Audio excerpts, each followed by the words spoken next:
prove it. This is Ephesians 4, verse 20 through 23. It says, but ye have not so learned Christ. Who do you think Paul is speaking to? He's speaking to the church. Okay, so in 21 it says, if so be that ye have heard him and have been taught by him, as the truth is in Jesus, that ye put off concerning the former conversation the old man which is corrupt, according to the deceitful lust, and be renewed in the spirit of your mind. Okay, so now you are understanding. Paul is he's telling you that there's something greater than the heart, and there's the spirit of your mind. And so this is where the message is starting to gain shape, because we cannot grieve the Holy Spirit that is supposed to renew us. We cannot grieve the Holy Spirit that is supposed to grant us life.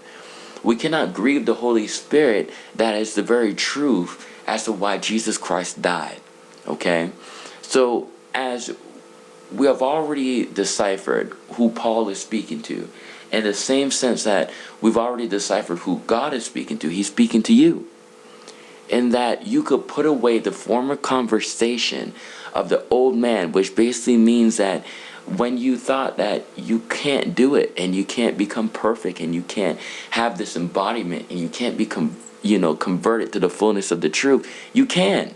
Okay, so now that you have been converted to that, don't think again about the former lust, but come to the newness of Christ.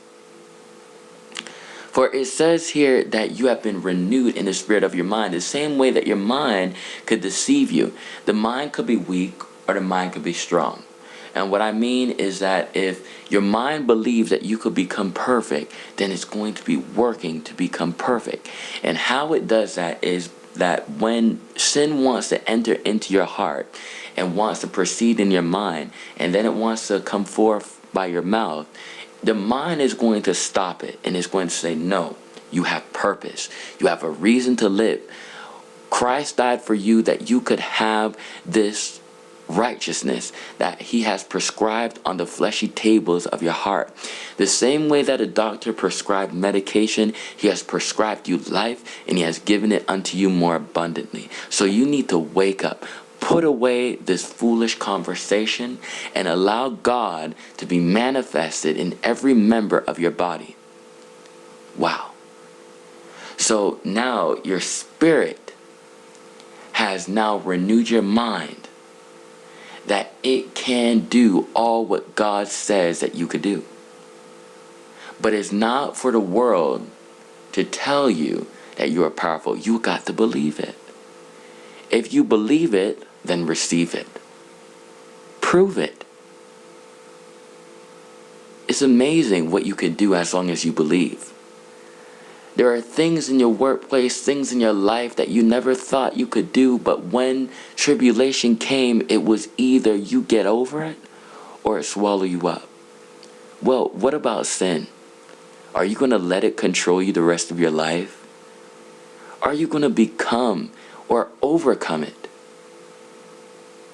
All I'm going to say is, if you're that powerful, if you have wisdom, knowledge, understanding, if you understand that you have not learned Christ the same way that maybe other people have learned Christ, and saying that, hey, we're going to slip, we're going to fall, then prove it. For you didn't learn Christ the same way that these other people learned Christ. If you understand that Christ died for you, then prove it. Don't prove it by making mistakes and then calling upon him. But put away the sins that so easily beset you and put on Christ that will keep on saving you. Again, you can do it. Just believe it that you could receive it. And prove it.